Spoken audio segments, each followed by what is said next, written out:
एक समय की बात है। एक छोटे से गांव के बाहर एक प्रसिद्ध साधु का आश्रम था। लोग उनकी सच्चाई, तपस्या और ईमानदारी के लिए उन्हें पूजते थे। साधु हर समय ध्यान और भजन में लीन रहते थे। गांव में एक लड़की थी जिसे लोग चरित्रहीन कहकर ताना मारते थे।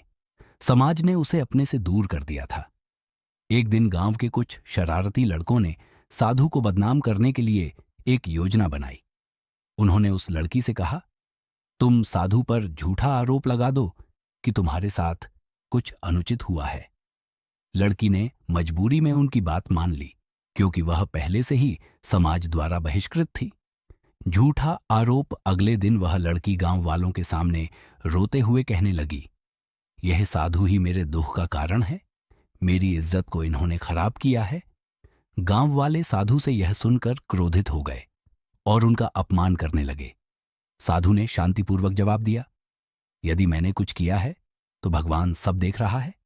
सच्चाई स्वयं सामने आएगी।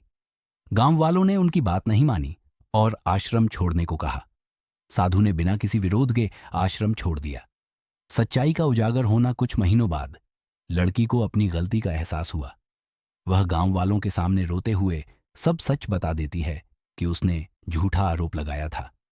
यह सुनकर गांव वाले शर्मिंदा हुए और साधु को वापस बुलाने के लिए दौड़े।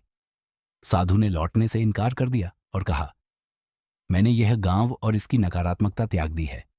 सच्चाई ने अपना काम कर दिया। मैं जहां हूं वहीं खुश हूं। सीख, सच्चाई और चरित्र का महत्व समय के साथ अपने आप सिद्ध हो जाता है। झूठ और छल से किसी को नुकसान पहुंचाने का परिणाम अंततः बुरा ही होता है। किसी को दोष देने से पहले सच्चाई जानना आवश्यक है। यह कहानी हमें सिखाती है कि सत्य और विश्वास सबसे बड़ा धन है।